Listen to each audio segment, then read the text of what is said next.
დაავადებული პირუტყვის ხორცი, რომ ბაზარში არ მოხვდეს, სახელმწიფო ფერმერებს კომპენსაციას სთავაზობს. ეს იმ შემთხვევებს ეხება, როდესაც შინაური ცხოველი აღრიცხული და ვაქცინირებულია. საქონლის ნებისმიერი დაავადების აღმოჩენის შემთხვევაში მეპატრონემ სურსათის ეროვნულ სააგენტოს უნდა აცნობოს. გივი კუჭავას სიუჟეტი. სხვილფეხა საქონელი ქობულეთის მუნიციპალიტეტის დაბა ოჩხამურში დაიხოცა. იოსებ მელქაძეს ჯილეხით 3 ძროხა მოუკვდა. ლაბორატორიული კვლევით პირუტყვის სახიფათო დაავადება ჯილეხი დაუდასტურდა. სურსათის ეროვნულმა სააგენტომ მეპატრონის მიერ წარმოდგენილი დოკუმენტაცია შეისწავლა, შემდეგ კი ჯილეხით მკვდარი ცხოველის მეპატრონემ სახელმწიფოსგან კომპენსაცია მიიღო.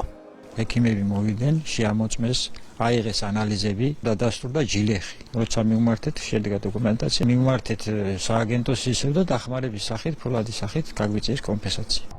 დაავადებული ხორცის ბაზარზე მოხვედრის თავიდან ასაცილებლად ცხოველის მფლობელი ვალდებულია პირუტყვის შესაძლო ინფიცირების და სიკვდილის შემთხვევაში დაუყოვნებლივ აცნობოს სურსათის ეროვნულ სააგენტოს და მოითხოვოს ეპიდემიოლოგიური კვლევა. კომპენსაციის მისაღებად ჯილეხის შემთხვევა ლაბორატორიულად უნდა დადასტურდეს.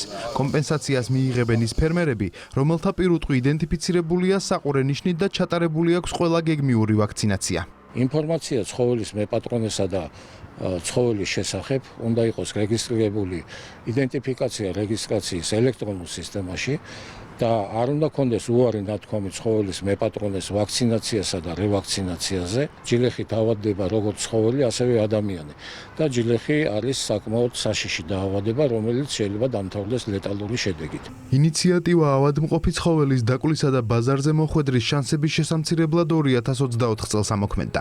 ექსპერტები ამბობენ, რომ ანაზღაურების მისაღებად ფერმერები სხვადასხვა დათმებს შეასრულებენ, რაც საბოლოო ჯამში ჯილეხის რაოდენობას კიდევ უფრო შეამცირებს. ცხოველის სიკვდილიანობის შემთხვევაში ფერმერი ეცდება, რომ დროულად შეატყობინოს სახელმწიფოს, რომ იქნებ სწორედ ჯილეხი იყოს გამოწვევის მიზეზი და მან კომპენსაცია მიიღოს. კომპენსაციის მიღებისათვის აუცილებელია გარკვეული დათქმები, რომ ცხოველი უნდა იყოს იდენტიფიცირებული, აცრებზე უარი არ უნდა კონდეს ნათქვამი და შესაბამისად ფერმერები ამ ხრივადაც ითანამშრომლობენ სახელმწიფოსთან.